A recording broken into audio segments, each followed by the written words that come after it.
വിദ്യാഭ്യാസത്തിന്റെ മൂല്യം അറിയാവുന്ന ശ്രീനാഥിനെ പോലെയുള്ള ഒരാൾ അമൃതയുടെ വിദ്യാഭ്യാസത്തിന് എതിര് നിൽക്കില്ല എന്ന് എനിക്ക് ഉറപ്പുള്ളിടത്തോളം കാലം ഈ വിവാഹത്തിന് എനിക്കോ അവൾക്കോ എന്തിന് എതിർപ്പുണ്ടാകണം?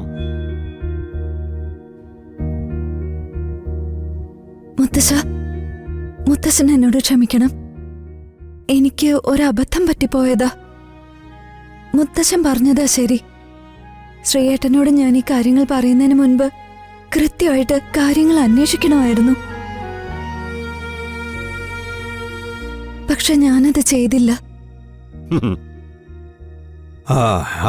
സാരമില്ല, പോട്ടെ.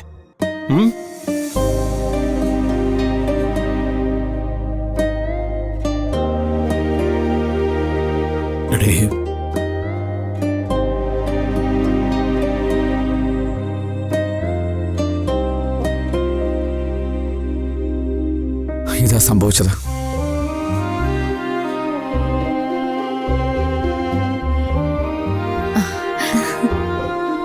ദേ അമൃത,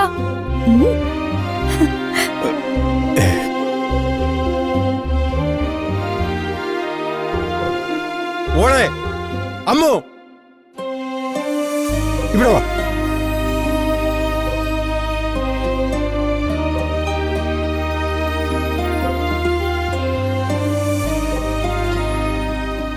ഞാൻ വിളിച്ചിട്ടില്ല.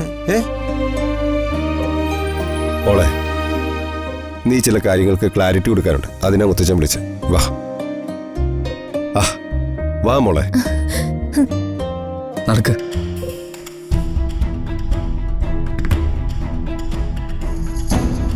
വാ മോളെ.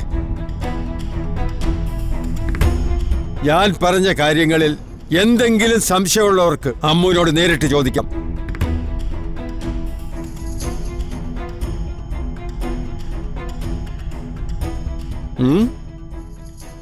അമ്മുവിനോട് ആർക്കും ഒന്നും ചോദിക്കാനില്ലേ? ശരി, നിങ്ങൾക്കെല്ലാവർക്കും വേണ്ടി ഞാൻ തന്നെ ചോദിക്കാം.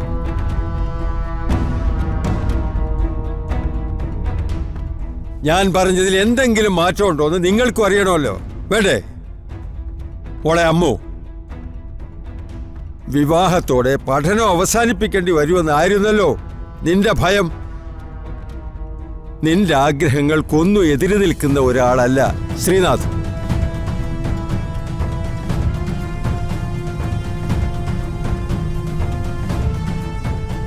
ശ്രീക്കും ബന്ധുക്കൾക്കും ഒരു ക്ലാരിറ്റി കിട്ടാൻ വേണ്ടി ഞാൻ ചോദിക്കുക.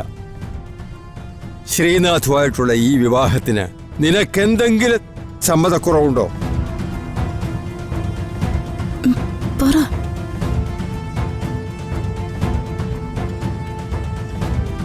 അമ്മു, നിന്റെ മനസ്സിലുള്ളത് എന്താണെങ്കിലും തുറന്നു പറഞ്ഞോളൂ.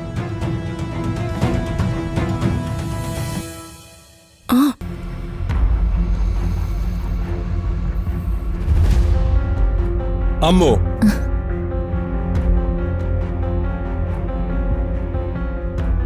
എനിക്ക് ഈ വിവാഹത്തിന് സമ്മതമല്ല. അയ്യോ, ഈ കല്യാണം എനിക്ക് വേണ്ട.